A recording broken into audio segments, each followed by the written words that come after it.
Oi, Neg, preocupação com a inflação, né? Falando aí sobre a reunião que vai acontecer essa semana, a primeira do Banco Central, com o Gabriel Galípolo como presidente do Banco Central e com o desafio de poder tocar o barco, que não vai ser nada fácil nesse mar tortuoso aí, que é a projeção que não para de subir da inflação.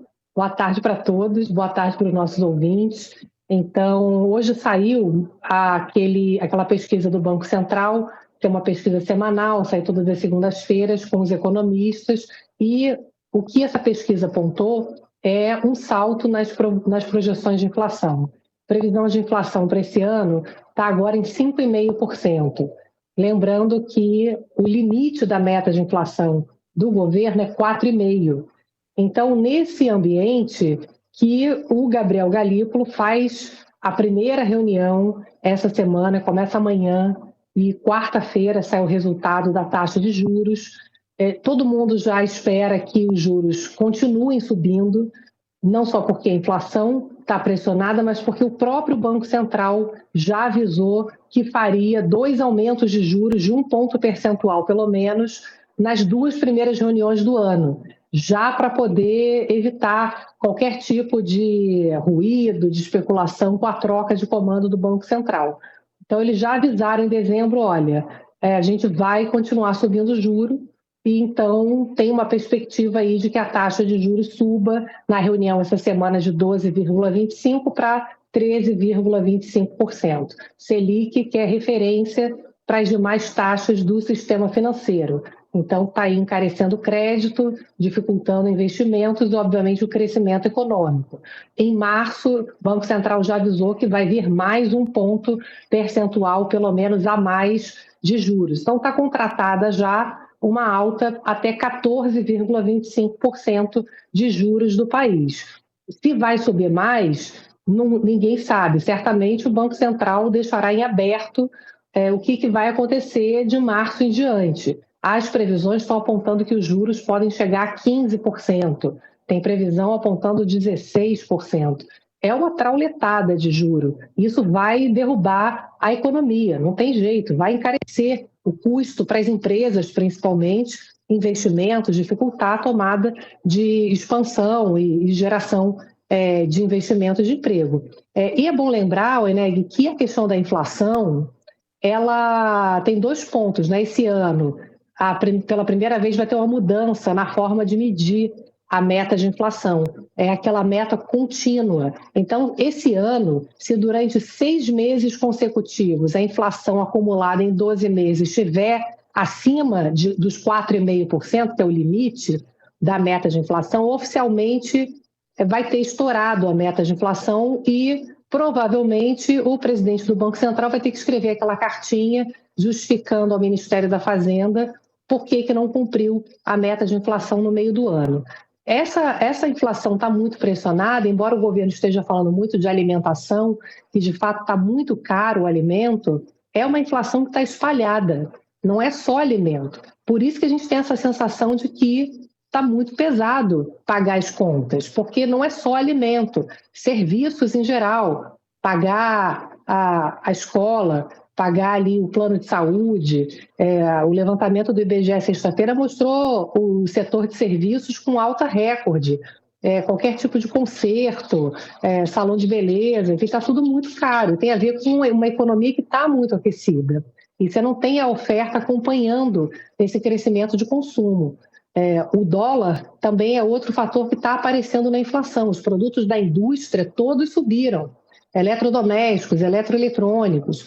Então, a única boa notícia, né, é que o governo precisa não criar ruídos para evitar a alta do dólar nesse momento, que pesa na inflação de alimento, inclusive, também.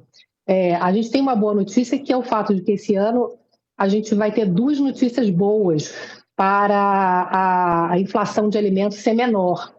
A safra recorde de grãos esperadas para esse ano, a gente vai ter uma safra agrícola recorde, então maior oferta de alimentos, e vamos ter, pelas previsões, um ano melhor do ponto de vista climático. Não vamos ter aqueles eventos tão extremos como o do ano passado, pelo menos é o que as previsões estão apontando. O dólar, Oineg, a gente sabe que não dá para colocar a mão no fogo, né? Ele está em queda agora, com as notícias iniciais, né, com o Donald Trump assumindo, trazendo medidas agressivas do ponto de vista da imigração, mas mais suaves do ponto de vista das tarifas de importação. Então, com isso, o dólar está cedendo, né, com essa expectativa de que pode ser que ele não seja tão agressivo, não atrapalhe tanto o crescimento mundial, mas, enfim, que vai ter tarifa, vai ter, e está muito cedo para dizer que o dólar vai engatar uma tendência de baixa agora, né? Então, claro que qualquer movimento, como a gente tem conversado, né, para poder reduzir custos de alimentação, a questão do vale-refeição, a alimentação que o governo diz que está estudando, permitir que as pessoas possam escolher, fazer portabilidade das empresas, isso pode aumentar a concorrência, reduzir as taxas de intermediação. Essas medidas são válidas. Agora, tem que ter muito cuidado, essa questão de diminuir imposto de importação para alimento. Não necessariamente o governo vai conseguir trazer alimento mais barato, porque é uma tendência mundial, os alimentos estão caros no mundo, né? A carne está muito cara, vai baixar a tarifa de importação, não vai vir mais carne mais barata aqui para o Brasil, né? Juliana, E aí ainda gera uma insatisfação do produtor local, né? E pode faltar alimento, enfim, o tiro pode sair pela culatra, né? A gente viu o episódio do arroz no Rio Grande do Sul, quer dizer, os produtores, o governo queria punir pela segunda vez os produtores, né? A primeira punição foi uma punição da chuva. A segunda punição seria do governo, porque o governo falou, já que o arroz subiu de preço, porque vocês são muito malvados, já que vocês deixaram chover aí, então vamos importar arroz para quebrar vocês de vez. O que vocês acham, hein? E aí foi uma vergonha aquilo. Tanto é que acabou não importando. Mas ainda assim, quando tentou, ganhou uma loja que vendia queijo, né? Um negócio nojento. Agora, você tem... não é o resultado da maldade dos produtores. Os produtores se encontraram e falaram assim, vamos prejudicar o governo Lula? Vamos prejudicar os brasileiros? É muita ingenuidade, ou então é muita má fé de quem enxerga as coisas desse jeito. Aí vai lá o Rui Costa e fala em intervenção. Os preços, como você falou, eles se movimentam. Tem a ver com o custo de produção, tem a ver com o mercado internacional e tal. E o governo, pensando essas medidinhas aí que eles estão discutindo, o que eles vão muitas vezes conseguir é desarranjar a economia. Essa visão planificadora, que é uma visão que funcionava de forma muito forte no governo Dilma e que, pelo visto, está aí forte no governo do PT, de que burocratas, sem nenhuma formação, sem qualquer experiência reconhecida, sem nunca ter segurado na direção de um trator, sem saber exatamente como é que funciona uma planilha, né? Não tem muita familiaridade com os números, pelo menos os números normais, né? Eles querem dar a solução para todos os problemas do mundo, né? Que vai desde tomar uma cerveja para acabar com a guerra na Europa, até agora sentar para mexer no vale isso, vale aquilo, tal, para resolver o problema do abastecimento de alimentos num país de 200 milhões de habitantes. Eu, conversando com um produtor, conversando com gente do setor, os caras ficam entre apavorados e assim meio debochados. Só que é um debochado misturado com apavorado, porque o governo tem a caneta, né? Mas as pessoas ficam falam assim, pô, não é possível, eu estou descrente, não é possível, realmente não é possível. Se já é ruim a relação do governo com o setor, por razões objetivas, porque o governo trabalhou contra o setor, é de se perguntar como é que o governo vai dar uma solução com essas medidinhas mequetrefe, Juliana.